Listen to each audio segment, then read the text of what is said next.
telling you, man. Technology. Yeah, it's wonderful, ain't it? All right, so, God, look who's on our phone after a long, long time. Bill Payne. Do you go by Bill or Billy? Bill usually, but either just don't call me late for dinner, I guess. Well, Bill Payne goes way back with the band Little Feat. I mean, you go back to the beginning, right, with Lowell George days, huh? Yeah, 1969. Oy. I was searching for Frank Zappa back in those days, and they people at the label, at his label, which was actually part of Warner's, turned me on to Lowell.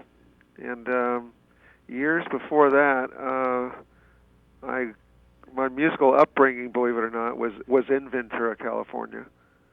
I went to Washington Elementary School, Cabrillo Junior High, and then about a half semester at Ventura High School. And then No up to kidding. Santa Maria, yeah. Well, I didn't know there was a Ventura connection with Bill Payne.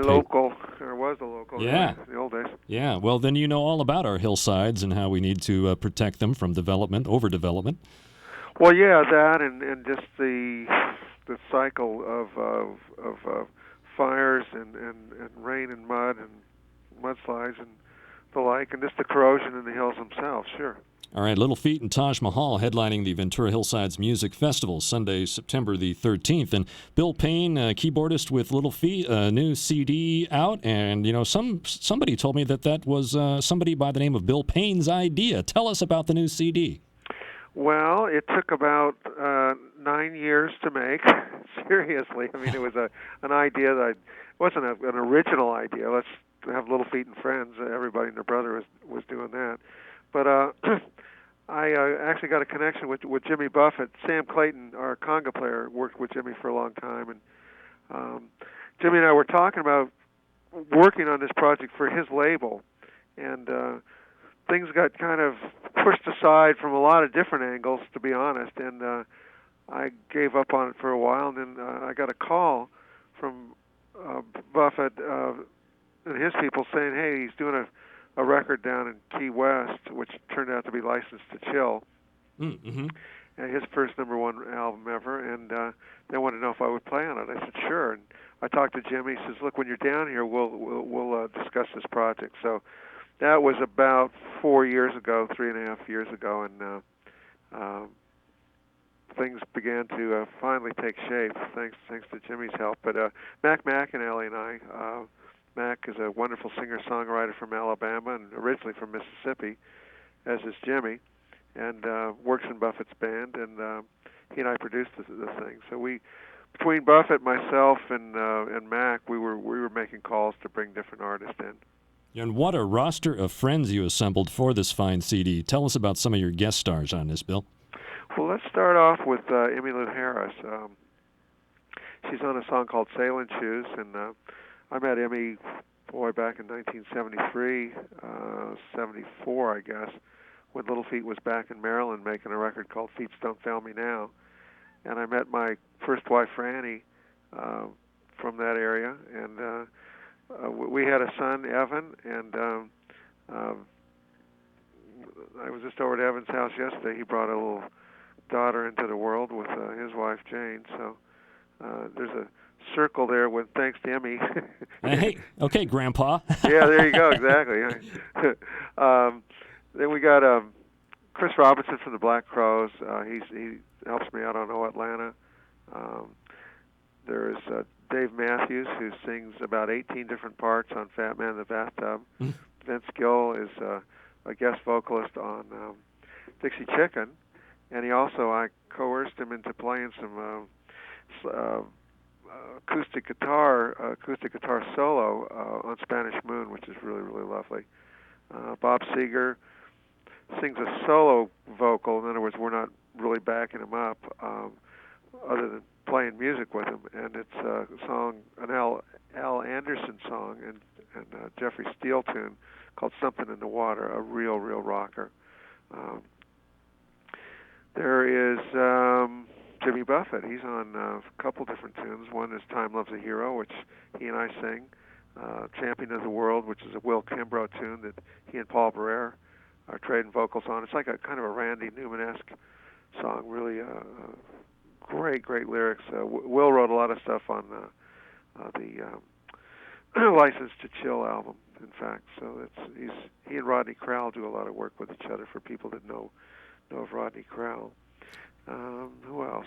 Oh, I should mention Anara George, who's Lowell's daughter. We do a song called Trouble, and the cool thing about that is that the studio we recorded it in, which is Ocean Way down in Hollywood, was one of the very first studios we recorded back in I think it was '70. Wow. Where we did our very first album. Wow. So there was something of a full circle there. Yeah. And to complete that story, there's a different version of that tune with Little Feat and with Inara from, I'd say, 4 to 7 years ago, something like that, that is literally hurtling into outer space as a time capsule that NASA put up into the heavens some years ago. So there's a lot of cool stories, which many I try and relate in my liner notes. Well, there's a lot of Little Feat fans in outer space, you know. So yeah. Just really quickly, there's a lot of stars like that, but there's some other people that Sonny Landreth I got to mention because he's.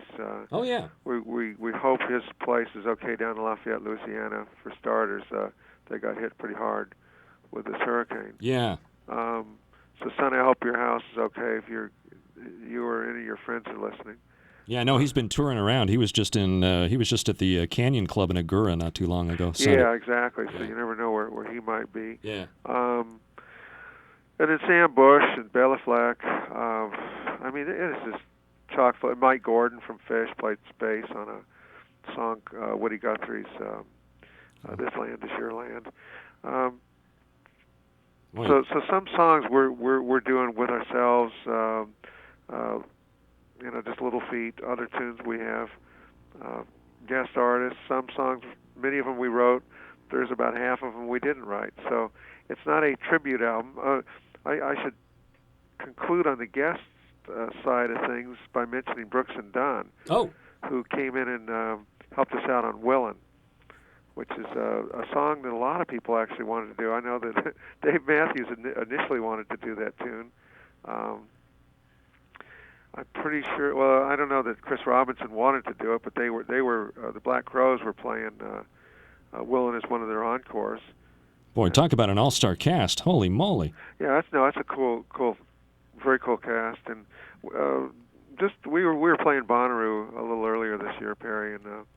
We had Jake Shimabukuro, who's one of the top ukulele players on the planet from Hawaii, join us on stage there. And but we've done stuff with Bobby Weir before, and Emmylou, Bonnie Raitt, and a ton of people. So for those that are not dialed into who Little Feat are, you could definitely come up to the hillside and check us out, Taj Mahal, and I understand there's a few other bands too, so it should be a grand time. Yeah, the new Little Feat CD is out now, and it is called Join the Band. And we're talking to a little feedback there, talking with keyboardist Billy Payne about that and the Ventura Hillside Music Festival coming up on Sunday, September 13th. So what is Bill Payne's favorite Little Feat tune to play live?